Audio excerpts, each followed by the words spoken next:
Bismillahirrahmanirrahim. Assalamualaikum warahmatullahi wabarakatuh. Bapak-bapak, ibu-ibu, mas-mas, mbak-mbak, khususnya adik-adikku sekalian yang dirahmati Allah dimanapun Anda berada. Kembali di IIP Channel bersama saya, IIP Wijayanto. Kali ini kita akan membahas tema dikhianati mantan, sakitnya tak terkira. Olah kesedihan itu menjadi rezeki. Uang datang, mantan pun akan pulang. Ya, saya pernah membahas tentang salah seorang penyair terbesar di dunia, kelahiran Lebanon, yang bernama Khalil Gibran. Jadi Khalil Gibran muda. Jadi ketika dia masih remaja, dia jatuh cinta kepada seorang wanita tetangganya yang bernama Selma El-Karimi. Dalam perjalanannya ternyata Selma El-Karimi yang begitu dia cintai dan kasihi ternyata akan dijodohkan dengan laki-laki lain oleh orang tuanya Selma. Apa yang terjadi dengan Gibran? Sedih, tentu saja sedih.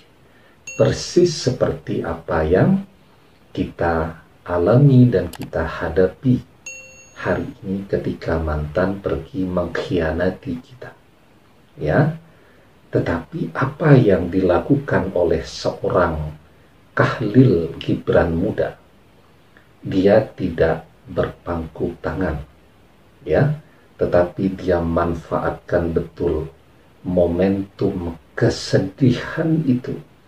Karena yang namanya orang sedih itu energinya sesungguhnya amat sangat besar. Anda kalau sedang tidak sedih, masuk jam 11 malam, itu ngantuknya luar biasa kan? Tetapi ketika Anda sedang sedih, bahkan kadang-kadang semalam suntuk, tidak tidur pun, itu tidak terasa. Besoknya langsung beraktivitas, besoknya lagi juga seperti itu.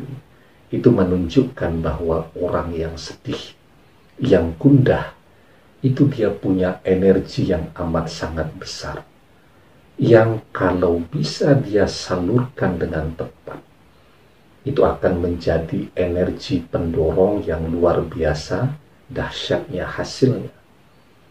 Jadi Khalil Gibran itu dia bertekad bahwa apapun yang dia rasakan, kesedihan yang dia alami, semua orang harus tahu. Dan seperti yang kita ketahui bersama syair Khalil Gibran yang sangat fenomenal, terkenal hingga hari ini semua orang tahu The Broken Wings, sayap-sayap patah. Semuanya tahu, nanti di browsing puisinya seperti apa kalau yang belum tahu. Dia juga bercerita di sana bagaimana kesedihannya ketika harus menerima kenyataan, melihat orang yang begitu dia cintai, orang yang dia harapkan akan berdampingan dengan dia di pelaminan, menikah, hidup bersama dan menua bersama, ternyata bersanding dengan laki-laki lain karena intervensi dari orang tua Selma El-Karimi yang tentu lebih memilih laki-laki yang lebih mapan. Dan kesedihan Khalil Gibran itu itulah yang kemudian memacu dia untuk terus berkarya dan berkarya. Sehingga ketika Khalil Gibran seusia saya, 42 tahun, itu kekayaannya sudah luar biasa banyaknya, ya, dari royalti, buku-buku, syair-syair, ya, yang mayoritas bercerita tentang cinta. Itu yang saya sebut, ya, mengolah kesedihan menjadi rezeki. Jadi jangan sampai sudahlah kita ini sedih, kita terpuruk, kita bangkrut, mantan pergi.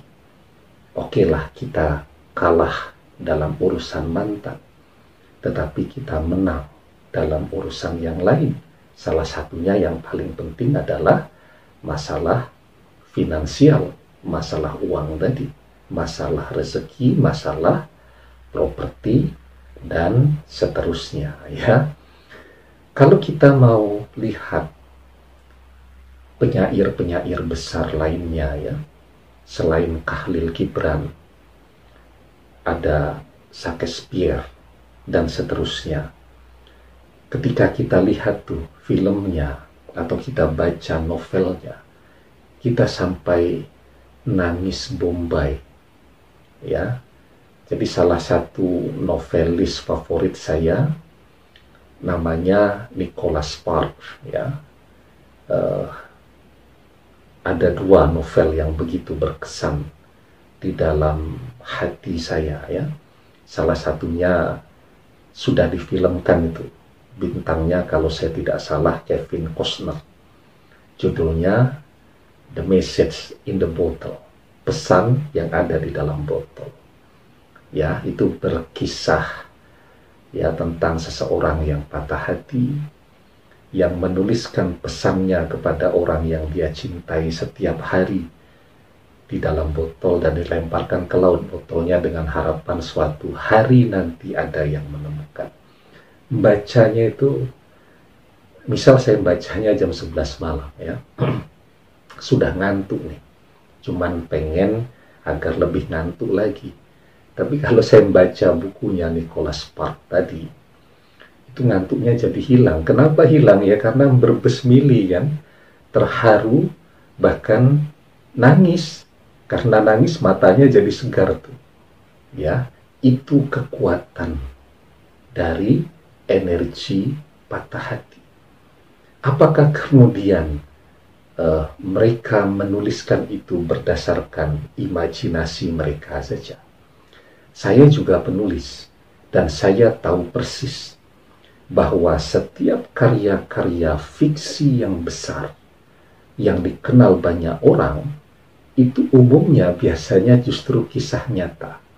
Baik kisah nyata penulisnya, ataupun kisah nyata dari orang-orang yang ada di sekitarnya, yang dia juga terlibat secara emosional untuk mendampingi, bisa merasakan kepedihannya, merasakan kesedihannya, merasakan kepahitannya, ya. Jadi biarpun sebuah novel atau film tuh oleh penulis ceritanya dikatakan ini hanya fiksi, tetapi ketika kita bisa nangis bombay, biasanya karya-karya begitu, ya, based on true story, walaupun, ya, itu kisah dari orang lain yang dikenal oleh sang penulis tadi. Karena memang dari sekedar imajinasi, pengalaman nyata itu jauh lebih memiliki kekuatan untuk memberikan pengaruh kepada orang yang melihat atau kepada orang yang membaca. Ya, inilah yang saya katakan mengolah kesedihan.